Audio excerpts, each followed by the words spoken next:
Chapter 17. A Tantrum. She had got up very early in the morning, and had worked hard in the garden, and she was tired and sleepy, so as soon as Martha had brought her supper and she had eaten it, she was glad to go to bed. As she laid her head on the pillow, she murmured to herself, "I'll go out before breakfast and work with Dickon, and then afterward I believe I'll go to see him." She thought it was the middle of the night when she was awakened by such dreadful sounds that she jumped out of bed in an instant. What was it? What was it? The next minute she felt quite sure she knew. Doors were opened and shut, and there were hurrying feet in the corridors, and someone was crying and screaming at the same time, screaming and crying in a horrible way. "It's Colin," she said. "He's having one of those tantrums the nurse called hysterics. How awful it sounds!" As she listened to the sobbing screams, she did not wonder that people were so frightened that they gave him his own way in everything rather than hear them. She put her hands over her ears and felt sick and shivering.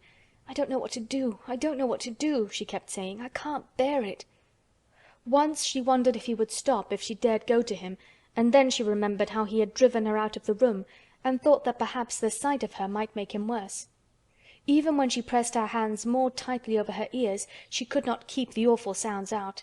She hated them so, and was so terrified by them, that suddenly they began to make her angry, and she felt as if she should like to fly into a tantrum herself and frighten him as he was frightening her.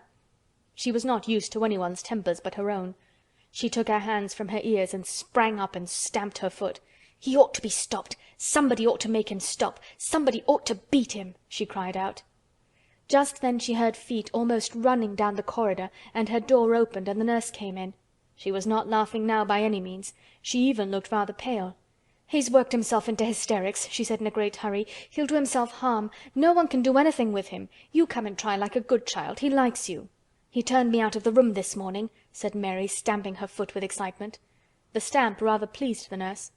The truth was that she had been afraid she might find Mary crying and hiding her head under the bedclothes. "That's right," she said. "You're in the right humor. You go and scold him. Give him something new to think of. Do go, child, as quick as ever you can." It was not until afterward that Mary realized that the thing had been funny as well as dreadful. That it was funny that all the grown-up people were so frightened that they came to a little girl, just because they guessed she was almost as bad as Colin himself. She flew along the corridor, and the nearer she got to the screams, the higher her temper mounted. She felt quite wicked by the time she reached the door. She slapped it open with her hand and ran across the room to the four-posted bed. "You stop!" she almost shouted. "You stop! I hate you! Everybody hates you! I wish everybody would run out of the house and let you scream yourself to death! You will scream yourself to death in a minute, and I wish you would!" A nice, sympathetic child could neither have thought nor said such things, but it just happened that the shock of hearing them was the best possible thing for this hysterical boy whom no one had ever dared to restrain or contradict. He had been lying on his face, beating his pillow with his hands, and he actually almost jumped around, he turned so quickly at the sound of the furious little voice.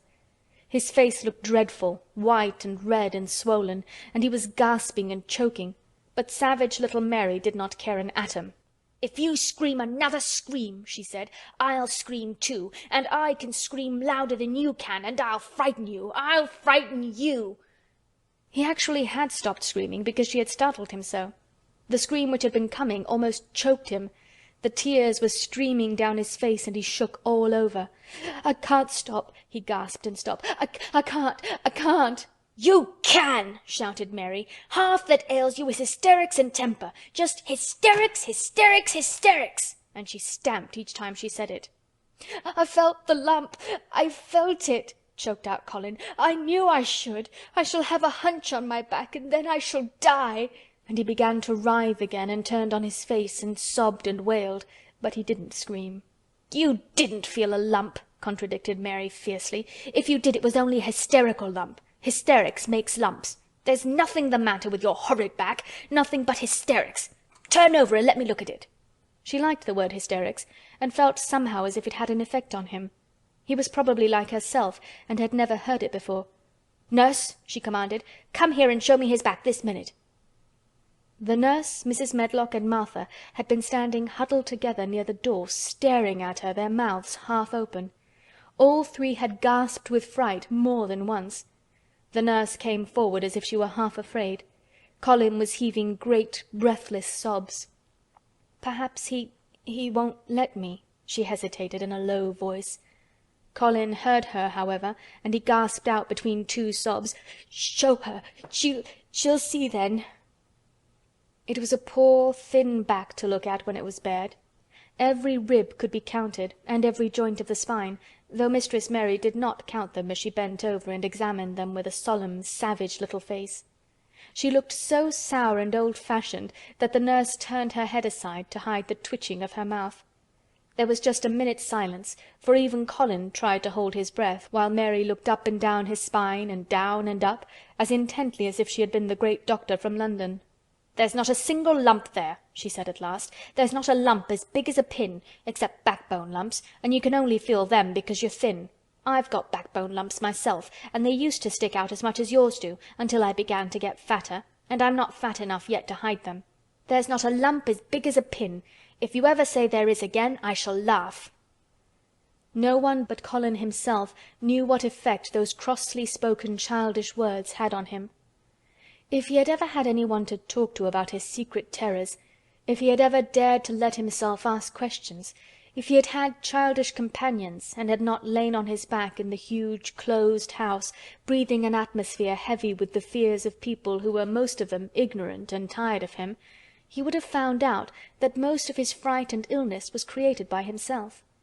But he had lain and thought of himself and his aches and weariness for hours and days and months and years, and now that an angry, unsympathetic little girl insisted obstinately that he was not as ill as he thought he was, he actually felt as if she might be speaking the truth. "I didn't know," ventured the nurse, "that he thought he had a lump on his spine. His back is weak because he won't try to sit up. I could have told him there was no lump there." Colin gulped and turned his face a little to look at her. "Could you?" he said pathetically. "Yes, sir." "There," said Mary, and she gulped too. Colin turned on his face again, and but for his long-drawn broken breaths, which were the dying down of his storm of sobbing, he lay still for a minute, though great tears streamed down his face and wet the pillow. Actually, the tears meant that a curious great relief had come to him. Presently he turned and looked at the nurse again, and strangely enough, he was not like a Rajah at all as he spoke to her. "Do you think I could live to grow up?" he said. The nurse was neither clever nor soft-hearted, but she could repeat some of the London doctor's words. "You probably will if you do what you are told to do and not give way to your temper and stay out a great deal in the fresh air." Colin's tantrum had passed, and he was weak and worn out with crying, and this perhaps made him feel gentle. He put out his hand a little toward Mary, and I am glad to say that, her own tantrum having passed, she was softened too, and met him halfway with her hand, so that it was a sort of making up. I'll go out with you, Mary," he said. "I shan't hate fresh air if we can find—" He remembered just in time to stop himself from saying, "if we can find the secret garden," and he ended, "I shall like to go out with you if Dickon will come and push my chair. I do so want to see Dickon and the fox and the crow." The nurse remade the tumbled bed and shook and straightened the pillows. Then she made Colin a cup of beef tea and gave a cup to Mary, who really was very glad to get it after her excitement. Mrs. Medlock and Martha gladly slipped away, and after everything was neat and calm and in order, the nurse looked as if she would very gladly slip away also. She was a healthy young woman who resented being robbed of her sleep, and she yawned quite openly as she looked at Mary, who had pushed her big footstool close to the four-posted bed and was holding Colin's hand. "You must go back and get your sleep out," she said. "He'll drop off after a while, if he's not too upset. Then I'll lie down myself in the next room." "Would you like me to sing you that song I learned from my ayah?" Mary whispered to Colin. His hand pulled hers gently, and he turned his tired eyes on her appealingly. "Oh, yes," he answered. "It's such a soft song. I shall go to sleep in a minute." "I will put him to sleep," Mary said to the yawning nurse. "You can go if you like." "Well," said the nurse with an attempt at reluctance, "if he doesn't go to sleep in half an hour you must call me." "Very well," answered Mary. The nurse was out of the room in a minute, and as soon as she was gone, Colin pulled Mary's hand again. "I almost told," he said, "but I stopped myself in time. I won't talk, and I'll go to sleep, but you said you had a whole lot of nice things to tell me. Have you... Do you think you have found out anything at all about the way into the secret garden?" Mary looked at his poor little tired face and swollen eyes, and her heart relented. "Yes," she answered, "I think I have. And if you will go to sleep, I will tell you tomorrow." His hand quite trembled. "Oh, Mary," he said, "oh, Mary, if I could get into it, I think I should live to grow up. Do you suppose that instead of singing the Ayah song, you could just tell me softly, as you did that first day, what you imagine it looks like inside? I'm sure it will make me go to sleep." "Yes," answered Mary. "Shut your eyes." He closed his eyes and lay quite still, and she held his hand and began to speak very slowly and in a very low voice. "I think it has been left alone so long that it has grown all into a lovely tangle. I think the roses have climbed and climbed and climbed until they hang from the branches and walls and creep over the ground, almost like a strange grey mist. Some of them have died, but many are alive, and when the summer comes there will be curtains and fountains of roses. I think the ground is full of daffodils and snowdrops and lilies and iris, working their way out of the dark. Now the spring has begun, perhaps... The soft drone of her voice was making him stiller and stiller, and she saw it and went on. "Perhaps they are coming up through the grass. Perhaps there are clusters of purple crocuses and gold ones even now.